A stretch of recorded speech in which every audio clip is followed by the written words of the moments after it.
Boa tarde, quase noite, né? Vocês estão bem? Tiveram um bom dia?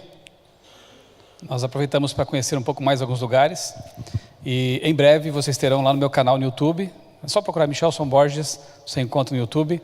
Eu vou tentar fazer um mini documentário sobre o terremoto de Lisboa e a relação disso com as profecias bíblicas, né?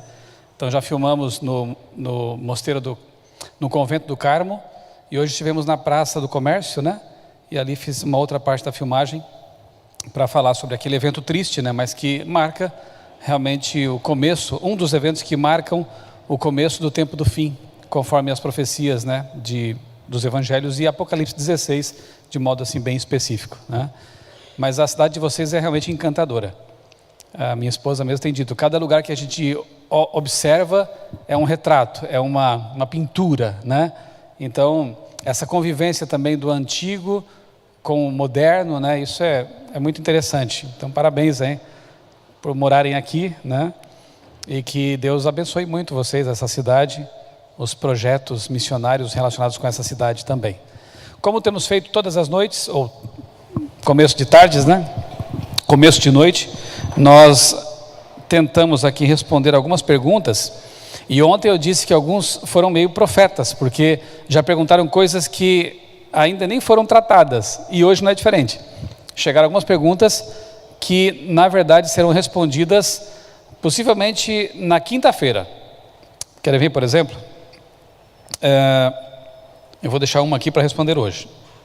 Mas há aqui uma pergunta relacionada com fósseis, Pangeia, o megacontinente, né? Como explicar os milhões de anos que supostamente os fósseis têm à luz do criacionismo? Boa pergunta, aliás, os que têm chegado até nós, tanto pela internet, e um abraço aos nossos amigos também que nos acompanham pela internet.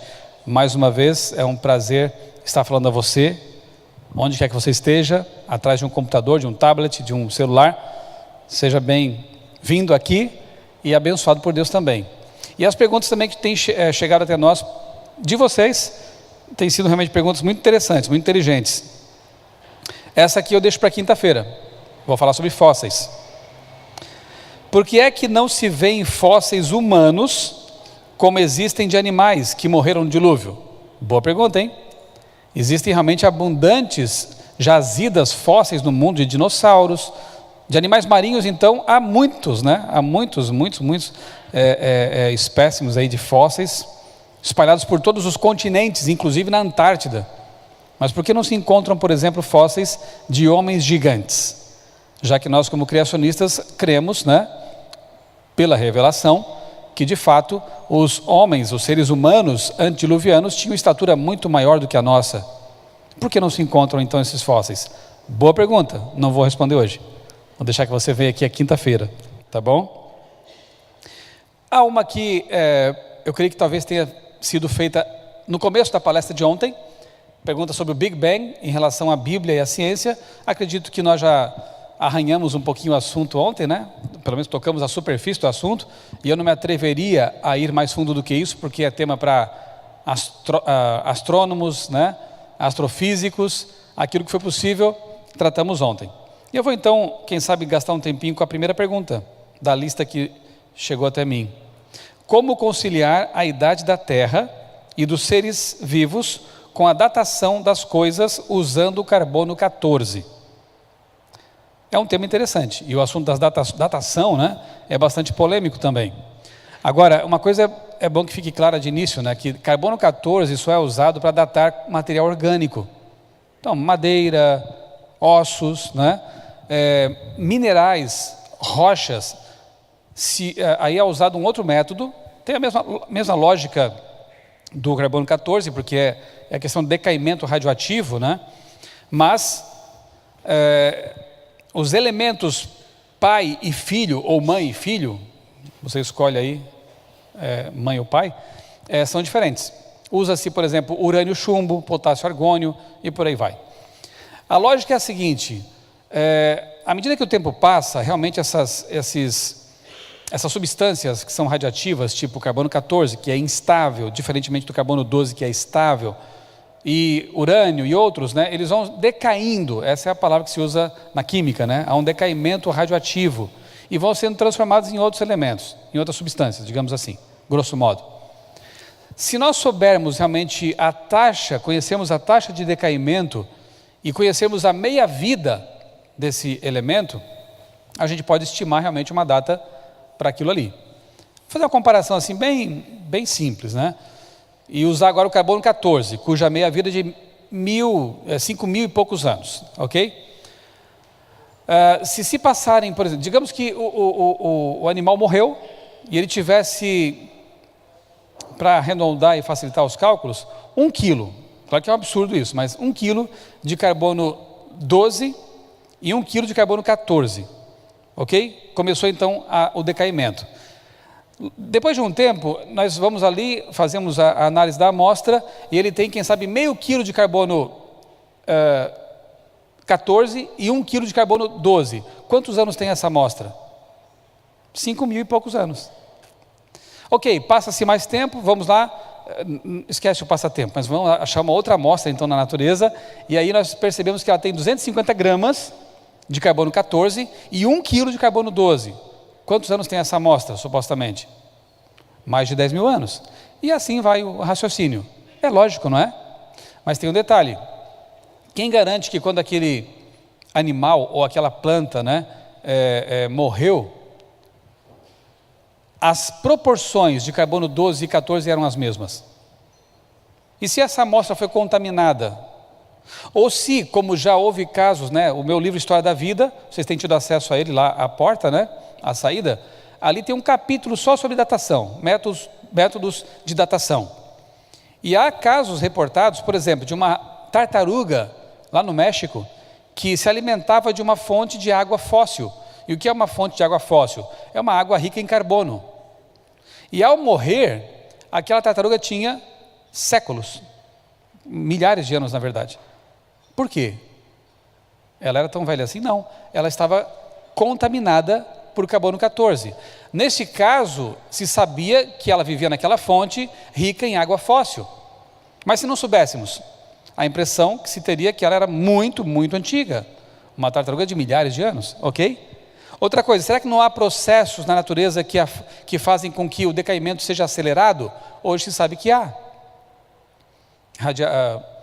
O bombardeio, né, de partículas que vem do Sol, bombas atômicas.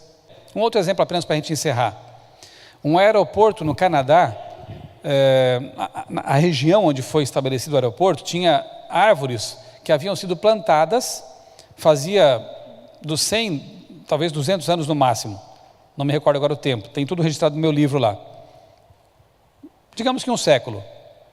Assim que começou a operar o aeroporto, depois de algum tempo, foram fazer medições de carbono 14 nas cascas das árvores. E não é que deu milhares de anos? Agora eu deixo você concluir. O que aconteceu ali? As árvores tinham, talvez no máximo um século, mas a datação apontou milhares de anos. O que houve com aquelas árvores? Aviões, vou dar uma pista. Aviões, eles emitem o quê? O motor deles. Monóxido de carbono, né? Carbono, está aí já a resposta, né? 12, não 14. O que aconteceu com as árvores? Elas foram contaminadas. Se eles não soubessem que aquelas árvores haviam sido plantadas fazia apenas um século, talvez um artigo científico teria a seguinte conclusão: essas árvores têm milhares de anos. Não tinham, elas foram contaminadas. Então o método só funcionaria se, digamos que você pegasse ali uma árvore, um pedaço de uma árvore ou um ser vivo qualquer e, depois de morto, colocasse ele numa caixa de chumbo lacrada e deixasse ali o processo transcorrer ao longo dos séculos. Nesse caso, talvez a datação fosse assim bem aproximada. Mas não é assim na natureza. Tudo fica ali, né, exposto, não é? Agora tem um detalhe interessante, e esse tem sido um problema sério para os evolucionistas. Eu acabei de dizer que o carbono 14 tem meia-vida de quanto tempo? 5.000 e poucos anos.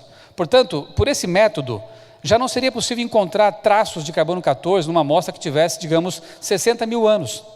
Já não teria mais nada de carbono 14 ali. Só que já foram encontrados fósseis de dinossauros contendo carbono 14. E agora? O método funciona ou não funciona? Se ele não funciona, as datações podem ser falhas. Se ele funciona, dinossauros não eram tão antigos. Percebeu? Mas esse dos dinossauros deixa para quinta-feira. Tá bom? Então, tem havido algumas descobertas que estão desafiando realmente o modelo conceitual evolucionista, especificamente com respeito à questão da datação radiométrica. E isso é bom que a gente saiba, né? E há artigos científicos publicados, há fontes interessantes para que você apresente esse argumento às pessoas, com todo o respeito, como eu já disse e tenho insistido, né? A ideia não é ter fatos para debater, para afrontar, nunca, jamais. Pedro diz: estejam preparados para dar a razão da esperança que há em vocês, mas façam isso com mansidão. Mansidão. Então o objetivo é salvar pessoas, né? Apresentar o Criador às pessoas, e afrontando as pessoas, desrespeitando as pessoas, querendo apenas ganhar uma discussão, possivelmente você não vai ganhar alguém para Jesus dessa forma, né? Então, que Deus nos ajude a ter tato, bom senso, né, sabedoria, para apresentar o Criador às pessoas que precisam dele. Todos precisamos dele, né? Qual foi o tema de ontem? Origem do universo. Analisamos qual argumento filosófico que nos leva à conclusão satisfatória, lógica, coerente de que Deus existe?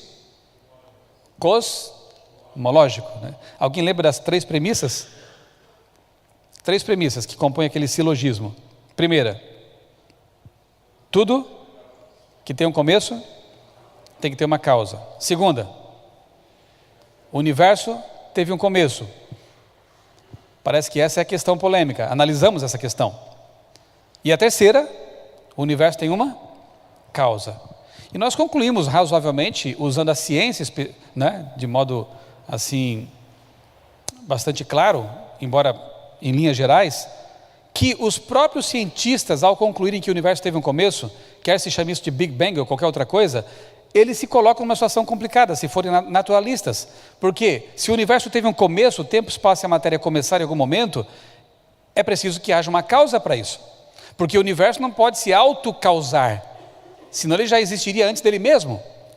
Então é preciso que haja uma causa sobrenatural, supernatural, acima do que é transcendente em relação àquilo que é natural, para que tenha começado aquilo que é natural, o universo. E nós então chegamos à conclusão de que, de fato, como Isaac Newton pensava, como Galileu pensou também, há um Criador, há uma primeira causa não causada. E nós percebemos que ela tem que ser todo poderosa, porque o universo é vastíssimo. E uma causa capaz de criar tanta matéria e energia, ela tem que ser muito poderosa, todo poderosa. Mas também concluímos que ela tem que ser inteligente, porque o universo não apenas existe, não é apenas um amontoado de matéria e energia, ele funciona. Nós até comparamos isso com um relógio, né? É tudo muito ajustado. Leis constantes, que inclusive fazem alguns naturalistas ficar de cabelo em pé ou perder os cabelos, como alguns de nós têm acontecido com a gente, né? Então, é uma questão complicada, porque ele existe e funciona bem. Então, esse causador tem que ser inteligente. Além disso, ele tem que transcender o tempo, espaço e a matéria, porque ele criou o tempo, espaço e a matéria. Então, essa primeira causa, além de ser todo-poderosa, inteligente, supremamente inteligente, tem que ser o quê? Estar além do tempo, embora ele se intrometa no tempo, embora ele interaja com aqueles seres que são temporais, como nós, por amor a eles. Ele tabernacula, né? A palavra bíblica, né? Ele põe a sua morada aqui conosco, porque ele nos ama, mas ele transcende tudo isso. Ele está além de tudo isso. O próprio Salomão dizia, o templo está aqui, mas Deus, ele está além de tudo isso, né? Ele que por amor se faz, se coloca, se insere em nosso contexto. Então essa causa ela é transcendente ao tempo, ao espaço e à matéria, porque ele criou tudo isso. E finalmente concluímos que ele só pode ser uma causa pessoal, porque ele escolheu criar. Ele tomou a decisão de criar um universo, tempo, espaço e matéria. E curiosamente, essa é exatamente a causa que na Bíblia é chamada de Iavé. Logos, Jesus Cristo, o Criador do universo. A Bíblia apresenta ele exatamente assim, como a filosofia nos ajuda a entender que ele é. Hoje, o argumento é outro. E eu quero começar, se dá um cliquezinho só lá, aí ele inicia e eu vou adiante. Muito bem. Eu quero começar com esse texto aí, Romanos capítulo 1, aqui, versos 19. Antes, porém, do texto, vamos ver um pequeno vídeo e depois a gente vai explorar um pouquinho essa animação aí interessante. Pode clicar no meio da tela e ele já executa. Se abriu a Bíblia, deixa marcada aí em Romanos capítulo 1.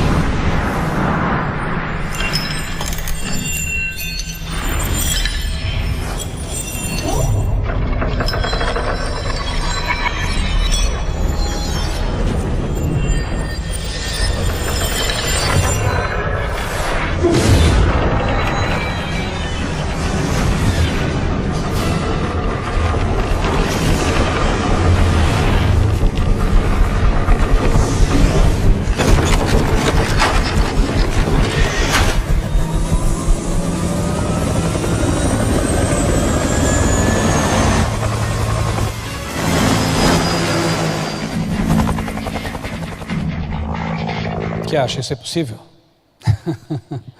Vem lá do espaço, né? Uma bola de metal, choca-se contra a terra, né? Se esmigalha, e as peças começam naturalmente a se juntar, parafusos, porcas, né? Formarem assim motor, e finalmente um helicóptero funcionando e voando. Pode parecer uma brincadeira isso aqui, uma ilustração bastante grosseira, mas de certa forma é assim que muita gente pensa que a vida começou, né? E pior de tudo é que acham que ela veio do espaço mesmo. Daqui a pouco eu vou mostrar a vocês um artigo científico defendendo essa tese, essa ideia. Mas Romanos capítulo 1, versos 19 e 20, aqui o apóstolo Paulo, o grande apóstolo intelectual Paulo, ele escreveu o seguinte, 19 e 20. Porquanto o que de Deus se pode conhecer é manifesto entre eles, é claro entre eles, aparece entre eles. Porque Deus lhes manifestou, Deus quis se revelar. Os atributos invisíveis de Deus, assim o seu eterno poder, como também a sua própria divindade, claramente se reconhecem desde o princípio do mundo, sendo percebidos por meio do quê? Das coisas que foram criadas. Sabe, é como eu disse sábado, né? Embora Paulo não tivesse talvez essa expressão para usar naquele tempo, mas na verdade isso aqui é o argumento do design inteligente. É você partir das digitais para aquele que deixou ali as digitais. Deus deixou espalhadas na natureza evidências muito claras de que Ele existe. De tal modo que Paulo ainda diz assim, os incrédulos por causa disso são indesculpáveis, porque se eles quiserem ver, elas estão aí. Olha, eu apresento hoje então a vocês o segundo argumento que nos leva à conclusão filosófica de que Deus existe, o argumento teleológico, que também tem 3 premissas. São elas. Primeira, tudo que tem um projeto tem um projetista. Vocês concordam com isso? Sim ou não? Tudo que tem um projeto tem que ter um projetista. Este templo aqui tem um projeto? Se não tiver, eu saio correndo agora daqui, né? Porque tem que ter havido um cálculo, muitos cálculos, né, estruturais, para saber se as vigas suportariam o peso, as colunas, se elas têm a espessura, né, suficiente. Isso é engenharia. Mas alguém aqui viu esse templo ser fabricado? Você estava lá no momento? Tem 90 anos, né? Eu acho que ninguém aqui, dificilmente alguém estava vivo aqui para entender o que estava acontecendo, pelo menos, que ele estava sendo construído. Ninguém viu. Mas assim mesmo você crê que pode ficar aqui dentro seguramente, com segurança, né? Porque você sabe que alguém projetou. Então, se tem um projeto, tem que ter um projetista. Segunda premissa, a vida tem um projeto. Aqui, de novo, é a questão de divergência, né?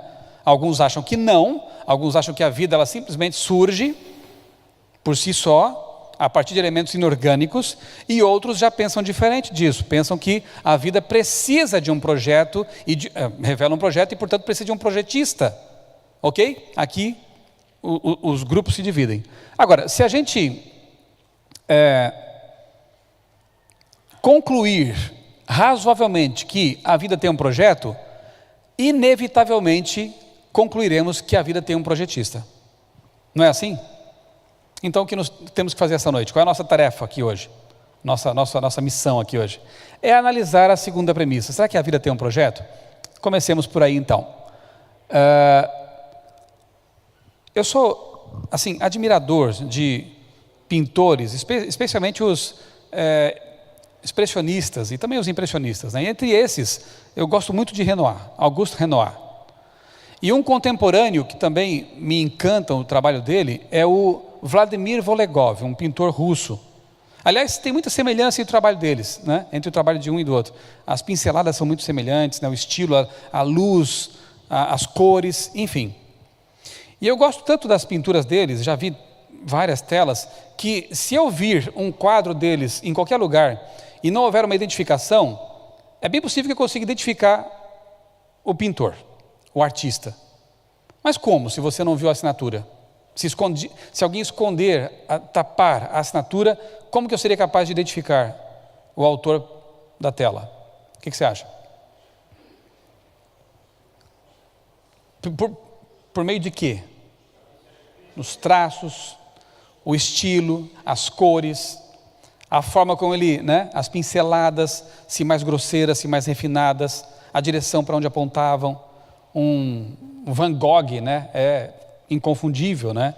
Então é possível, sim, você identificar a assinatura do Criador, né, ali na obra, ainda que você não tenha visto o Criador executando a obra. Deus também deixou sua assinatura espalhada por aí, ainda que não esteja o nome escrito, né? Uma outra ilustração interessante podemos, quem sabe, extrair da polícia forense, polícia investigativa, né? Frequentemente, quando os policiais investigativos, não sei como chamam aqui em Portugal isso, nós chamamos de polícia forense, né? Os investigadores, quando chegam à cena do crime, o ladrão, o bandido, o assassino, é comum que tenha ido embora já, né? E aí eles começam a investigar o quê? Para determinar quem fez, quem praticou o crime. Pistas, evidências, né? Um fio de cabelo, marcas de sangue, quem sabe ali, coisas que esses policiais identificam, né? E nós talvez não treinados não percebamos. Polícia forense, polícia investigativa, parte de um pressuposto criacionista. Embora seja uma coisa triste, né? Investigar um crime, mas a ideia é que há um design inteligente. Neste caso, um design diabolicamente inteligente, maldosamente inteligente. Mas a pressuposição é, se houve um crime, alguém praticou o crime. Ora, mas você não estava lá para ver. Ninguém viu. Como que você pode imaginar que alguém fez? As evidências apontam para isso. Então, como que você crê em Deus? Por que você crê em Deus? Só porque, embora isso não seja só, mas só porque a Bíblia diz que no princípio criou Deus, não só por isso. Claro que eu creio na Bíblia, e na sexta-feira eu quero mostrar a vocês argumentos científicos que corroboram nossa fé na palavra de Deus. Mas não é só por isso, eu creio porque as evidências me apontam isso. Há uma assinatura gravada em todos os lados pela natureza, no universo observado. E aí os cientistas forenses levam essas pistas, evidências para o laboratório, investigam tudo isso e concluem, foi esse ou aquele, se for uma polícia bem competente, né, chega até o autor do crime. Porque eles partem do pressuposto de que alguém praticou, alguém fez. Tanto o pintor quanto a questão aqui da polícia forense são ilustrações, quem sabe, para nos mostrar que é possível partir das evidências, das digitais, daquilo que Paulo fala em Romanos capítulo 1, né? As marcas de Deus, a chegarmos à conclusão de que de fato há um Deus que fez tudo isso. Vou fazer um teste com vocês agora. Digamos que você não soubesse, vamos brincar assim, você não soubesse que isso aqui tivesse sido feito por pessoas inteligentes. De repente você se deparou com essa escultura numa montanha E a pergunta que eu farei é a seguinte: isto aí é resultado de causas naturais, tipo vento, erosão, terremotos, ou de um design inteligente, de um projeto intencional? Opção A ou B? B? Você tem certeza disso? Mas você não viu a fabricação disso? Você não viu o escultor disso? Como é que você pode afirmar tão categoricamente que alguém fez? Não pode ser a chuva? Milhões de anos de chuva. Milhões de anos de terremotos ocorrendo sucessivamente. Não poderia esculpir isso aqui? Vocês são céticos, hein? Tá bom, eu concordo com vocês. Agora, me digam, por que não poderia ser resultado de causas naturais? O que tem aí nessa coisa? Não vou dar o nome porque fica fácil, né? Se é escultura, tem escultor. O que tem aí que não poderia ser fruto de causas naturais? Se percebe uma intenção, né? Há uma intencionalidade. O que mais? Detalhes. Bom, detalhes é um pouquinho vago, mas... agora você, como dizemos no Brasil, matou a charada, né? Existe uma coisa aí, um detalhe aí, que não ocorre naturalmente. Informação. Tem informação ou não tem informação? Tem muita informação. E olha, se houvesse apenas um rosto, já seria informação, né? Mas essa informação não é pura e simples informação. Esse rosto existiu. Ele revela um rosto que já existiu, portanto é uma informação específica. Uma informação específica. E são 4 rostos de pessoas que existiram, então é informação complexa. Informação complexa e específica não ocorre do nada. Depende de uma fonte informante. Neste momento há um computador funcionando para que essa apresentação esteja aqui na tela. Será que o programa que roda ali no computador, que é executado ali, ele surgiu por ajuntamento de comandos aleatórios? Ou foi preciso que uma pessoa inteligente, bem inteligente, programasse ali aquelas linhas de comando que a gente não entende, que não é da área? Né? Da mesma forma, se há informação complexa e específica, inevitavelmente é necessário que haja uma fonte informante, ok? Digamos que você esteja caminhando aí por uma praia. Qual é a praia mais bonita aqui de Portugal? Tem várias, né? Me diga uma. Hã? Eu não entendi. Essa aí. Deve ser muito bonita, porque foi a primeira a se manifestar, né? Ok, você está caminhando por essa praia e de repente você se depara com uma palavra escrita, ou uma frase, e vem um pescador brincalhão e diz assim: amigo, essa frase apareceu aí na areia. Você aceita isso? Apareceu ali. Mas ele insiste, ele fala assim: olha, mas foram centenas de anos as ondas batendo aqui, o vento soprando, e foram organizando as partículas de areia, de tal forma que depois de um bom tempo, essa frase apareceu aí. Você aceita assim mesmo? Mas vocês são difíceis. Vocês parecem céticos. Lembra que eu falei que é bom ser cético em muitos momentos, né? Quase sempre é bom ser cético. Você não aceita, sabe por quê? Embora não tenha visto alguém escrever, você sabe intuitivamente que escrita é informação. E informação depende de uma fonte informante. Ok? Até aqui?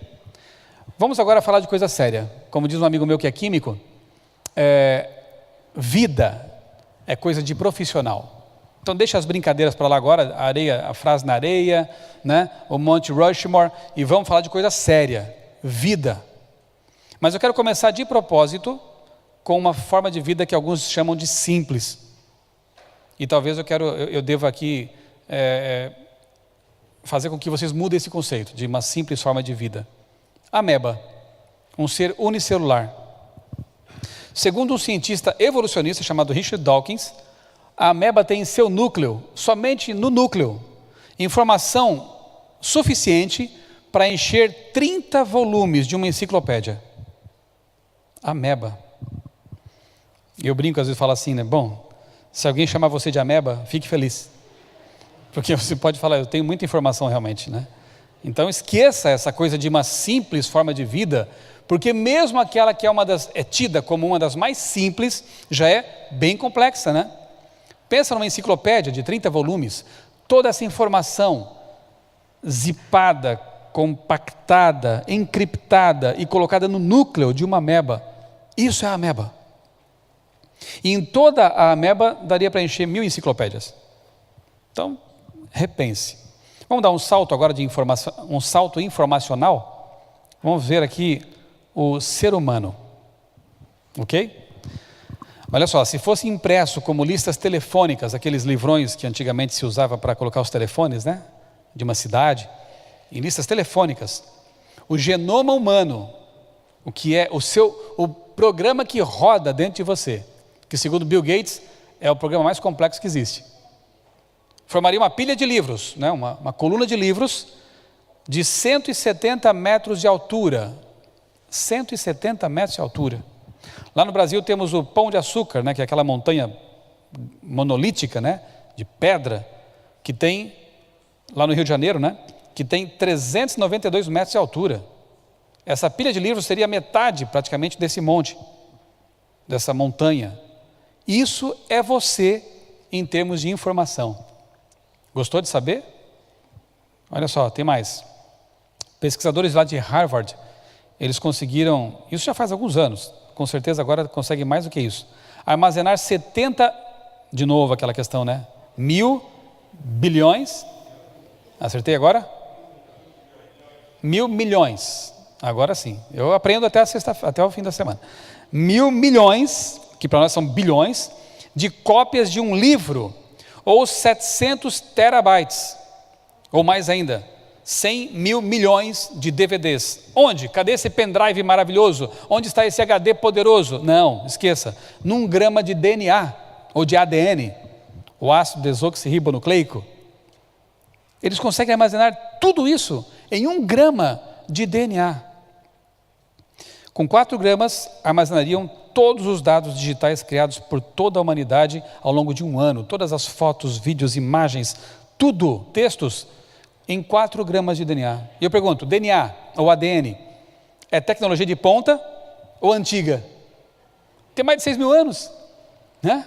Tem mais de 6 mil anos e até hoje o ser humano não consegue armazenar tanta informação nos dispositivos mais modernos que já inventamos. Parabéns para quem inventou o HD externo, é assim que se fala?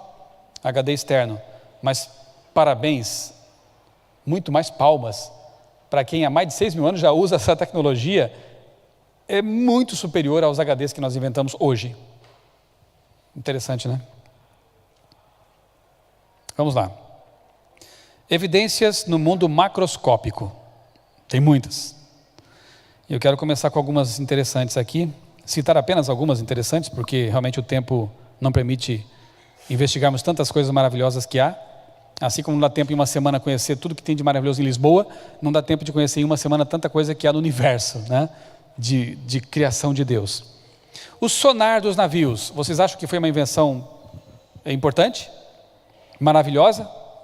Pergunte ao pessoal do Titanic, se você pudesse perguntar, claro, se o sonar não era importante. Depois que o Titanic afundou, correram para desenvolver essa tecnologia. O sonar evitou que muitas tragédias depois acontecessem. Nas guerras ele tem sido assim, bastante útil, né? Para identificar mísseis, montanhas submersas que poderiam rasgar o casco do navio, enfim. É uma invenção tremendamente importante. E merecem palmas aqueles que a inventaram. Agora, não é tecnologia de ponta. Não é novidade.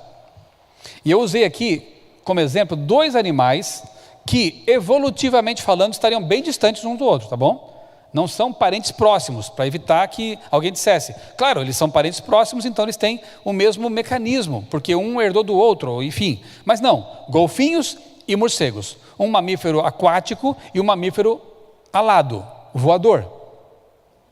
Sabiam que eles também dispõem de sonar, ecolocalização, e nos 2 é um gene apenas que codifica essa função, um gene chamado prestina. Como que um gene tão importante e tão complexo evoluiu separadamente em 2 espécies tão distintas? São perguntas bem interessantes, não é? E assim, se você aplaude os homens que inventaram o sonar, aqui tem coisa mais complexa e bem mais antiga. Quem inventou isso? Não merece palmas também? Aplausos?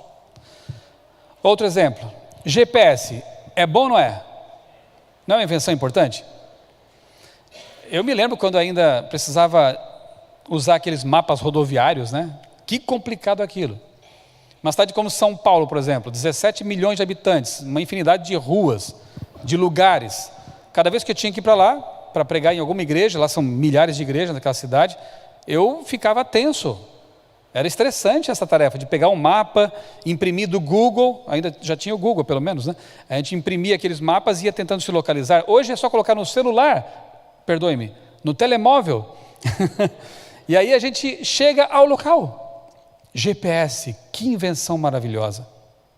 Custou 10 mil milhões de dólares para colocar os satélites de posicionamento global, para inventar os dispositivos, né, e tudo mais. 10 mil milhões de dólares. Merecem palmas aqueles que inventaram isso? Aplausos? Mas claro que sim. Só que olha, isso não é coisa nova não, tá? Há mais de 6 mil anos, um bichinho que às vezes a gente até despreza, pisa, assim, nem dá conta, né? Eu tenho uma paranoia às vezes, sabe qual é? Toda vez que eu preciso matar um mosquito, ou um inseto que a gente acaba tendo que eliminar, eu fico assim um pouco triste. Porque eu sei que se eu tivesse que criar esse tipo de ser roboticamente, eu gastaria milhões de dólares. Não é verdade? De euros.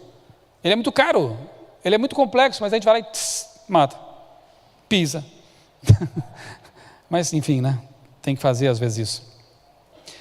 A formiga dispõe de um GPS magnético. As anteninhas dela têm ali umas estruturas que fazem com que ela se conecte com o campo magnético da Terra. E além daquela questão do registro químico, né? Ela não se perde. Não é novidade isso. Existe há muito tempo. O ser humano só copia. Aliás, você já percebeu que se Deus cobrasse royalties do ser humano, a gente estaria falido, né? Nós estaríamos sem dinheiro mais. Só que Deus, Ele inventou e deu o copyright para a gente copiar à vontade. E a gente copia e se acha. E se vangloria, né? Se gaba, não sei se fala aqui isso, né? Assim é o ser humano. São invenções maravilhosas, mas custa você atribuir realmente a quem lhe deu sabedoria e quem lhe deu ideias a honra também? Parabéns aos homens que fazem essas coisas, aos seres humanos que fazem essas coisas, mas muito mais honra merece aquele que fez o ser humano capaz de fazer essas coisas, né? GPS. Válvulas, são ou não são uma invenção inteligente? Útil? Totalmente, são tão simples e ao mesmo tempo tão complexas, né, e tão especiais. Hoje não haveria como termos automóveis, casas de banho, né, se não houvesse válvulas. Só que não são novidade também. Você já se perguntou como que a girafa não tem um AVC, um derrame cerebral, toda vez que ela abaixa a cabeça para beber água? Devia ter, porque todo aquele sangue desceria para o cérebro e as artérias, as veias, né, os capilares iriam explodir. Mas ela não tem um AVC instantâneo, né? Fala AVC? Um acidente vascular cerebral, né? Ela não tem. Por quê? Porque ao longo do pescoço ela tem microválvulas que vão regulando a pressão sanguínea, a quantidade de sangue suficiente, necessária, que chegue ao cérebro e ela possa ficar tranquilamente ali bebendo água. E quando ela ergue a cabeça, se não houvesse válvulas, e se ela tivesse sobrevivido ao derrame cerebral, ela morreria por falta de oxigenação cerebral. Porque todo o sangue desceria rapidamente e ela desmaiaria. Mas não acontece isso, porque as mesmas válvulas fazem com que o sangue desça na velocidade adequada. Como isso é possível? Válvulas, desde sempre, porque se não houvesse no começo, ela morreria no começo, né? Não teria girafa para contar a história hoje. E aí, nós copiamos e muitas vezes nos vangloriamos e esquecemos de dar a honra àquele que inventou. Vamos deixar o mundo macro e vamos agora para o mundo micro. e ver algumas evidências interessantes também. O que é isso? Alguém arrisca um palpite? Alguém arrisca uma resposta? É bonito, né? Eu vi algumas pinturas aí enquanto passeávamos, quadros muito bonitos. Aqui parece arte moderna, né? E esse aqui, o que é? Puxa, já acabou com o suspense? Exatamente, são asas de borboletas, né? É uma estrutura assim, não é pigmento, é uma estrutura muito mais complexa do que isso. É uma cor iridescente, né? Ela cintila, é uma coisa fabulosa. Aqui outra, asas de borboletas, só que ampliadas de 7 a 17 vezes ao microscópio. Fantástico, né? Maravilhoso. Voltamos a falar um pouquinho agora sobre o código da vida, o DNA. 46 cromossomos, 2 metros de filamento enovelado, enroladinho dentro do núcleo. Você é muito comprido, sabia? Cada célula tem 2 metros. Emende, cole um no outro, para você ver quantos metros você tem. Dá para você ir até a Lua e voltar, eu acho. Amanhã eu vou falar um pouquinho sobre essa maravilha chamada corpo humano. Qual a origem do ser humano? Não perca, hein? Você que está na internet também não perca. Amanhã, nesse mesmo horário, vamos falar sobre a maravilha que é o ser humano. 3 bilhões de subunidades, adenina, timina, citosina e guanina, né? Aqueles que estudam aí biologia conhecem bem isso aí. Milhares de genes que codificam proteínas importantes que fazem com que nós existamos. E aí, esses 2 metros de filamento de DNA, ou ADN, eles estão dessa forma na célula. Hoje se sabe, é um glóbulo fractal, todo enrolado, todo enovelado, como novelo mesmo, né? Só que esse novelo, é assim também que se fala aqui? Um novelo de lã? Esse novelo, ele tem que ser desenrolado no momento da duplicação celular e depois se reenovelar. E não pode dar nó. Ele tem que funcionar direitinho. É demais. A densidade de informação alcançada é trilhões. Aqui eu já acho que seriam 1000 bilhões, né? 1000 bilhões de vezes mais alta do que os computadores mais modernos que temos hoje. E vem me falar de acaso. Esquece aquela ameba, esquece aquela frase na areia, esquece o Monte Rushmore. Eu estou falando de trilhões, 1000 bilhões de vezes mais informação do que nós temos qualquer memória de computador. E se nós concluímos que o Monte Rushmore ele foi esculpido, o que dizer disso? E eu quero contar uma historinha para vocês interessante. Alguns anos atrás, lá na Rússia, descobriram num veio de carvão, uma peça, uma engrenagem, um pedaço de uma engrenagem, de uma liga metálica que não ocorre naturalmente, alguém teve que fazer aquilo. Lá, num veio de carvão datado, olha a datação, em 300 milhões de anos. A coisa ficou complicada, né? O que uma peça metálica, uma engrenagem, fazia num veio de carvão de 300 milhões de anos? Quais poderiam ser as conclusões possíveis num achado desses? Primeira, nossos métodos de datação podem ser falhos. Não, isso não pode, deixa para lá. Não podem ser falhos. Eles têm que funcionar, porque nós precisamos de muito tempo para que tenha havido evolução. Ok, então se não foi isso, dinossauros faziam peças metálicas, porque só eles que viviam nesse tempo todo aí, atrás. Também não é razoável isso. E aí ficou uma situação complicada. Sabe qual foi a proposta de um dos cientistas, e que silenciou a todos? Essa peça, está aí a foto, na verdade ela deve ter pertencido a uma nave espacial alienígena, de extraterrestres, que passava por aqui há 300 milhões de anos, perdeu a peça, ela caiu num lodaçal, numa turfeira, e aquilo depois de milhões de anos virou carvão, e a peça ficou lá. O que você achou da resposta? É uma resposta de fé, de ficção científica, pior do que aquelas que eu lia na minha adolescência. Mas aquilo foi aceito, porque era a única resposta possível para uma mentalidade evolucionista naturalista. Para um criacionista, é tão simples. Primeiro, o carvão não precisa ser tão antigo. O carvão pode ser muito mais recente do que isso, e é. Segundo, a Bíblia fala que os antediluvianos, como Tubal-Caim, por exemplo, já faziam metalurgia, já criavam ligas metálicas. Então, a Bíblia tem a resposta simples para essa questão. Mas para eles é um enigma, porque o modelo conceitual deles é totalmente diferente. E isso não se encaixa no modelo, né? O que vocês acham disso aqui agora? Olha só que interessante. Uma simples peça metálica, para eles, revelou design inteligente. Você percebeu? Porque nenhum cientista daqueles propôs a seguinte explicação. Gente, por favor, isso aí ao longo de 300 milhões de anos pode ter sido fruto do acaso, né? Parte de metais foram se unindo, né? E depois de algum tempo eles foram se moldando, e com mais tempo ainda foram assumindo essa forma de uma engrenagem. Isso é o acaso agindo. Ninguém propôs essa ideia. Sabe por quê? Porque quando você encontra uma peça, quando você encontra um projeto, isso aponta para um projetista. Mas como não cremos em Deus, foram os ETs. Agora você olha para isso aqui. É uma engrenagem inteira, né? Não é mais um dente apenas, é uma engrenagem inteira. O que você acha? O que você acha disso? Agora você vai ficar mais admirado ainda ao ver a quem pertence essa engrenagem. Clique para mim na tela, por favor. E você verá então essa engrenagem, inclusive, funcionando. Será que foi por acaso? This jumping insect is a juvenile Issus coleoptratus, also known as a plant hopper. It makes a living hopping from plant to plant and extracting sugar from the plant's veins.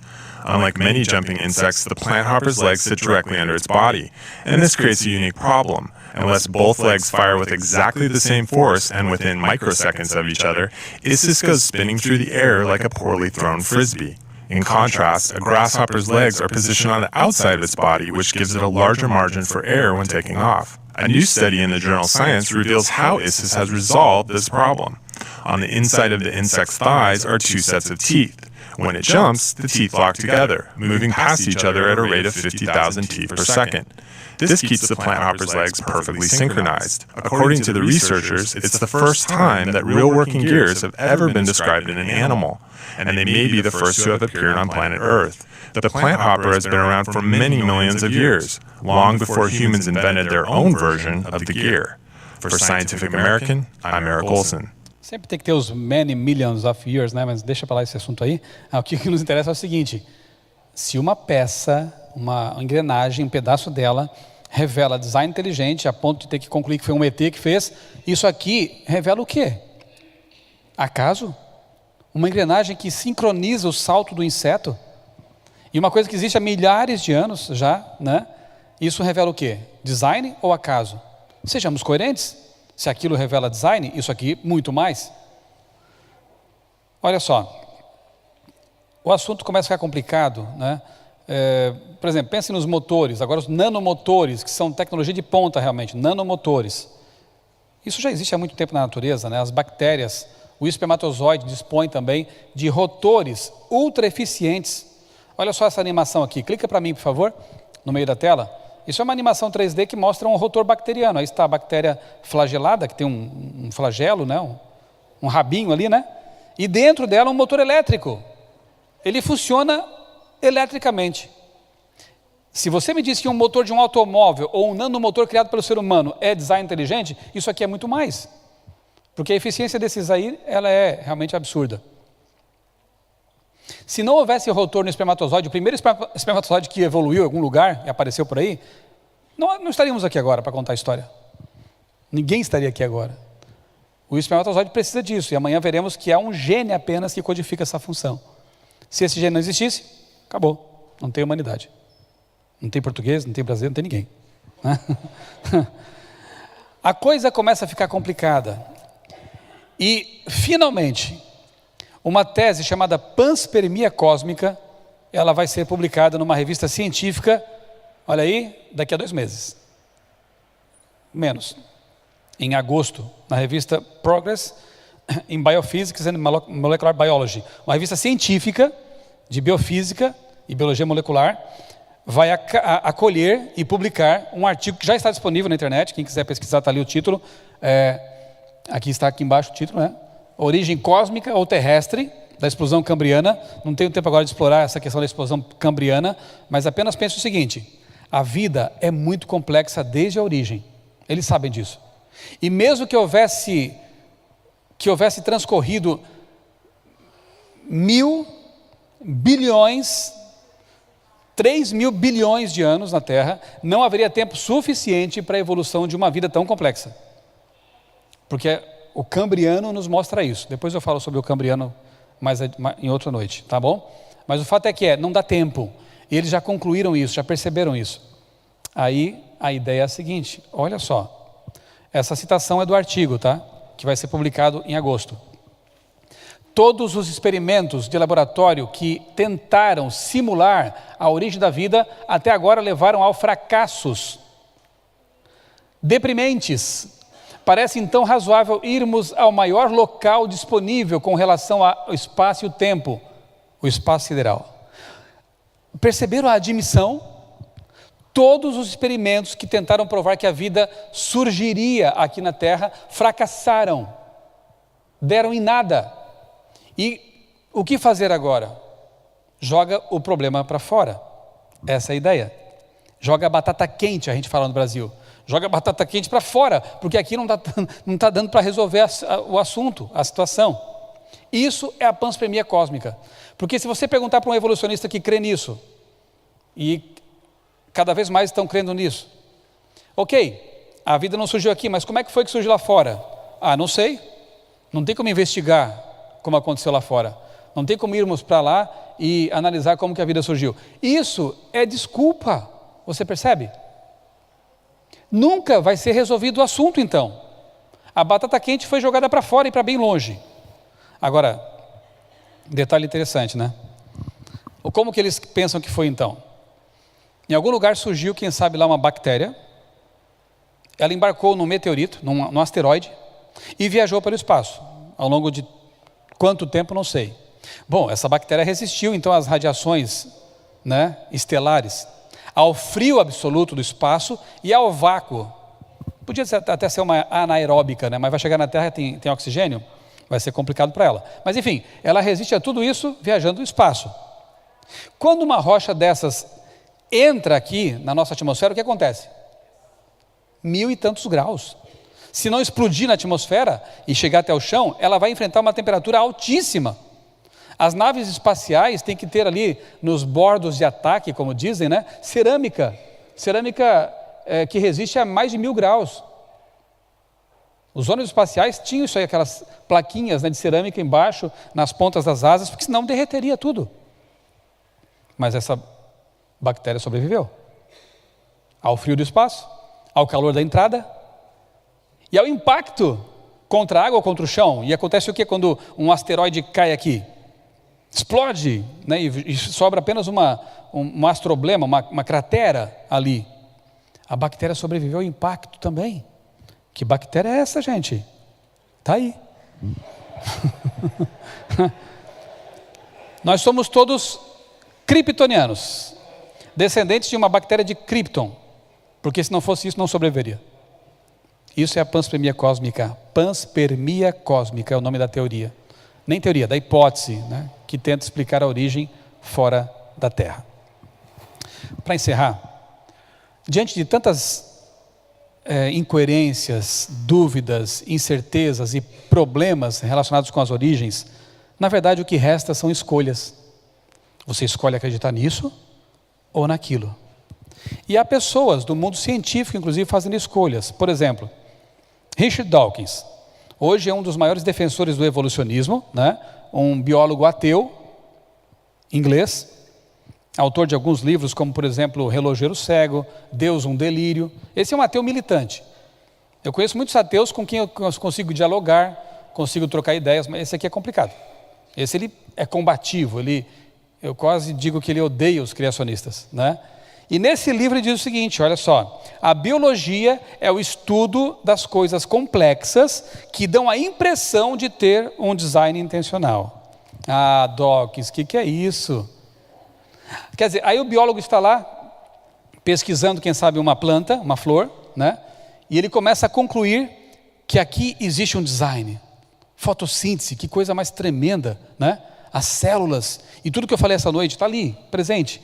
E o biólogo começa a concluir que, puxa, se há uma informação, se há um design, se há um projeto, tem que ter um projetista. Aí vem o Dawkins e sopra no ouvido dele o seguinte: não se esqueça de que a biologia é o estudo de coisas complexas que dão a impressão de ter um design. Mas Dawkins, por que dão a impressão? Porque nós não cremos em Deus.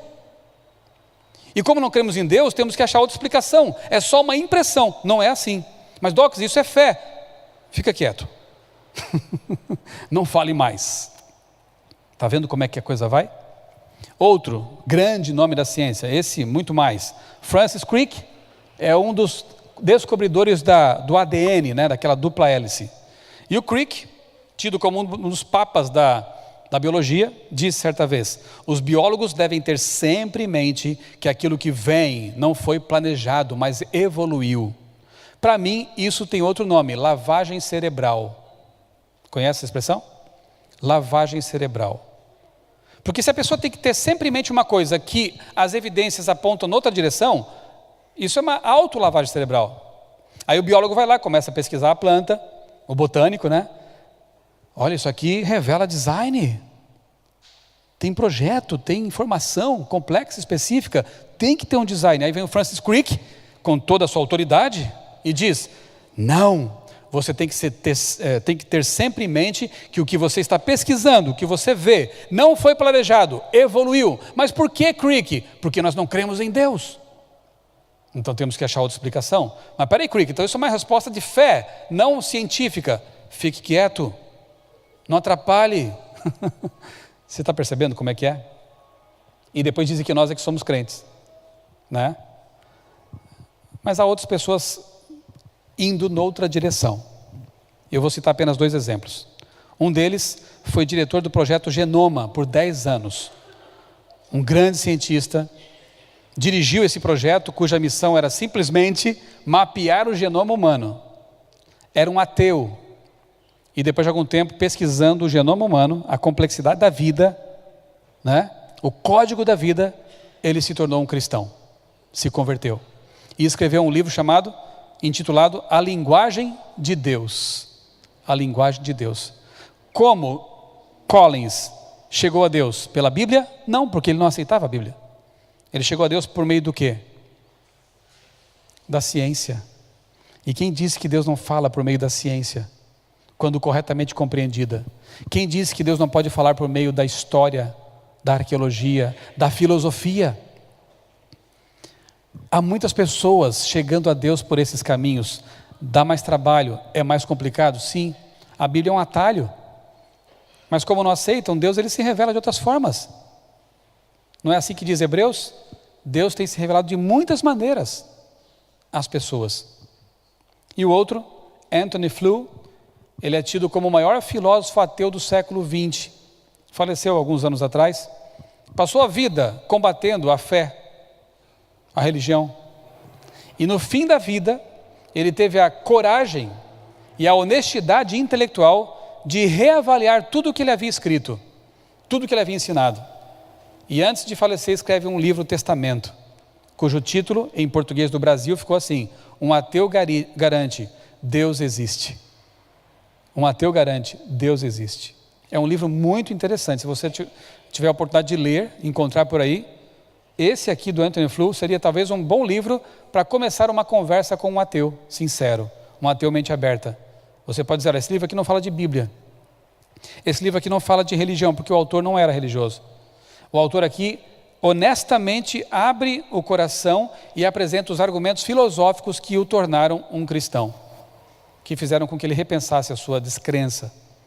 Então, de um lado, tem cientistas que se apegam ao naturalismo, e de outro, alguns que estão reconhecendo Deus. E por que é assim? Porque a ciência, como humanamente se entende, né, o método científico, digamos assim, ele não tem nada que dizer com respeito a Deus. A verdadeira ciência, sim. Mas o método científico humano não fala sobre Deus, porque não alcança Deus. É uma questão de fé, de aceitação das evidências que são abundantes na natureza, no universo, no mundo que nos rodeia. E um outro livro que eu quero recomendar a vocês, não sei se aqui em Portugal ele foi publicado, aí está a capa e o título da versão lá no Brasil. Deus em questão, C.S. Lewis e Freud. O autor é um psicanalista cristão e ele faz uma análise da vida, do pensamento desses dois grandes nomes da humanidade, Lewis e Freud, dois ateus. E ele mostra, é muito interessante o livro, porque ele mostra que ambos, Freud e Lewis, tiveram problemas na infância com os pais. Tiveram um relacionamento complicado com os pais. O pai do Freud era judeu. E ele nunca aceitou muito bem essa situação, especialmente a perseguição que era movida contra os judeus. E ele tinha uma aversão à religião por causa disso. E o C.S. Lewis tinha problemas com o pai também. Tanto que numa das guerras de que ele participou, o pai nem foi visitá-lo quando ele foi ferido na batalha. Ele tinha raiva do pai. E curiosamente, ambos tinham raiva de Deus. Não é interessante isso? Muito do que a gente pensa, sente e crê tem que ver com a infância. E é preciso que a gente identifique isso. Porque muitos de nós carregam talvez mágoas contra Deus que não tem nada a ver com Deus. Pode ser que tenha a ver com um pai, pode ser que tenha a ver com um professor que foi abusivo, pode ser que tenha a ver com um parente próximo. E essa mágoa não pode ser transferida para Deus. Quem sou eu para dizer para Freud isso, né? Mas é interessante você perceber que ele era ateu, mas vivia incomodado com Deus. Nas cartas ele revela isso. É tipo assim, Deus não existe, mas eu odeio Deus. Não é estranho isso? Só que Lewis, ele se converte quando adulto. Ele aceita Jesus, torna-se depois um defensor da fé cristã e perdoa o pai. Porque a conversão verdadeira nos leva a perdoar.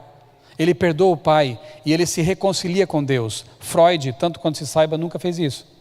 E viveu incomodado, atormentado pela ideia de Deus, né? Uma outra informação que o Dawkins deixou escapar numa entrevista foi a de que nos anos 50 ele foi vítima de assédio, pedofilia, numa escola anglicana religiosa. Uma pessoa que deveria ser de confiança dele, um professor, o assediou. Então, quando eu pego aqui o livro Um Deus, um Delírio e leio, por exemplo, um parágrafo em que ele diz assim: Deus é um assassino, Deus é um tirano, Deus é um abusador. Eu vejo Dawkins deixando aflorar a sua raiva contra aquele homem malvado, diabólico, que machucou aquela criança. E eu vejo uma criança dentro de Dawkins gritando, clamando. E como dá vontade de dizer para esse homem: Deus não tem nada a ver com isso.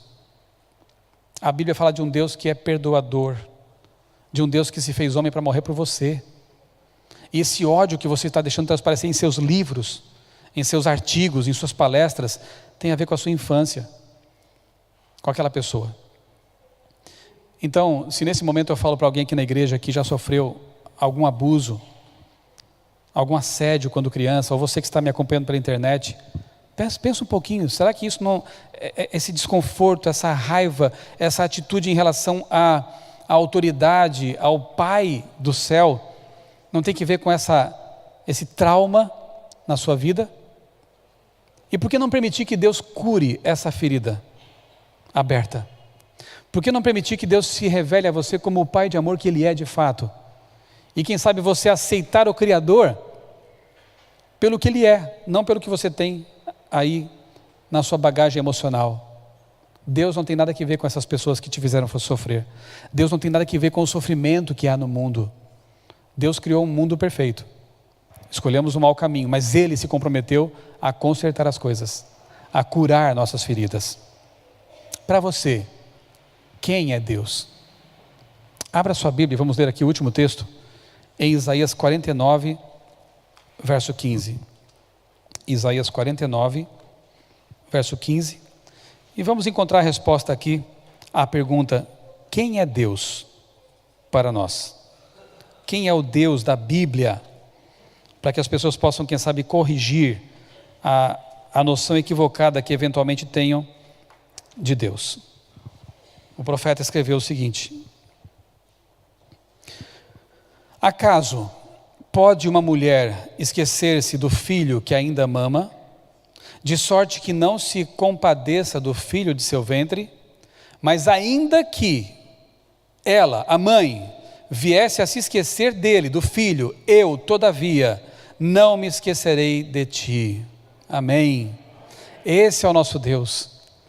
Deus usa aqui o amor mais sublime, o mais próximo talvez que exista aqui na humanidade, que possa ser comparado ao dele, que é o amor de mãe. Mas mesmo que uma mãe esquecesse de um filho, Deus nos garante, eu não vou me esquecer de você jamais. Deus ama os ateus, Deus ama os agnósticos, Deus ama os anjos caídos, Deus ama a todos, e Ele espera que essas pessoas, os seres humanos que estão distantes dele por motivos quaisquer, entendam isso e o aceitem como Salvador. Essa inconformidade, esse vazio que clamam no coração humano, é justamente a falta de Deus, desse aconchego, desse colo, do aceitar o convite do Deus que diz assim também: venham a mim todos vocês que estão cansados, sobrecarregados, cheios de dúvidas, de traumas, e eu vou aliviá-los. Esse é o nosso Deus. Enquanto a Ana canta mais uma vez essa noite, eu gostaria de convidar você a, se for o caso, se reconciliar com Deus. De pedir para Deus que Ele cure essas feridas na alma, na mente, no passado, e lhe dê vida nova. Que Ele pode, que nós possamos, não Ele, né?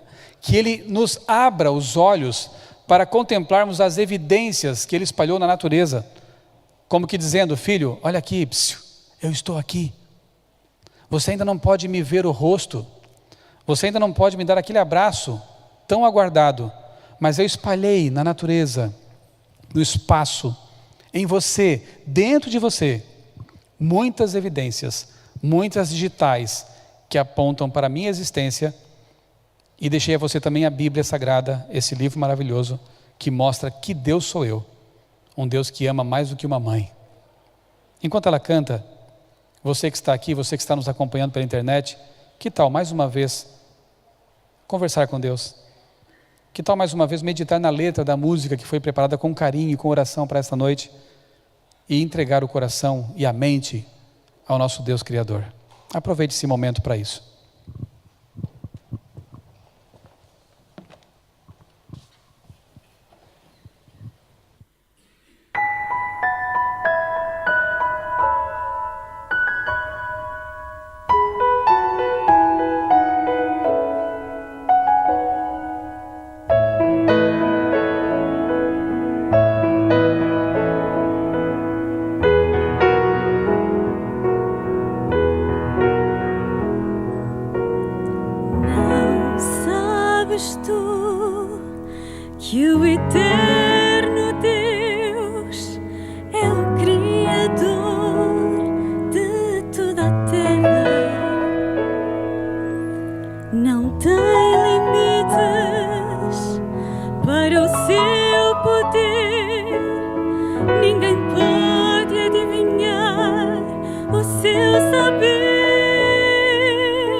Todos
Feche os olhos.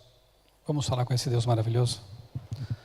Santo Deus e Pai, obrigado, porque mais uma vez nesta noite, nesta série Origens, Tu falaste à nossa mente e ao nosso coração, ao nosso ser inteiro, nos revelando as digitais da criação que apontam para a Tua mão poderosa, Criadora.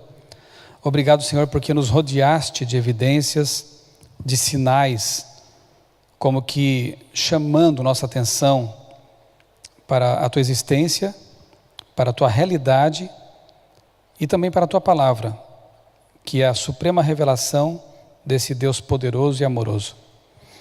Obrigado, Pai, porque nesta noite certamente houve cura aqui nesta igreja. Obrigado, Pai, porque nesta noite certamente alguém que nos acompanha, ou ainda vai, quem sabe, ouvir, assistir a esta mensagem, abriu a mente e o coração ao Espírito Santo. E quando isso acontece, Tu tendo permissão para agir, milagres acontecem. A fé pode ser restaurada, um trauma do passado pode ser curado, e nossa visão espiritual aberta, nossa mente esclarecida para aceitar a Tua revelação e a promessa da Tua vinda para refazer, recriar tudo que foi estragado pelo pecado. Obrigado, Senhor, por mais essa noite. Abençoa-nos e traze-nos de volta na noite seguinte para ouvirmos um pouco mais da Tua palavra e das maravilhas da criação. Nós pedimos e agradecemos em nome do Senhor Jesus. Amém.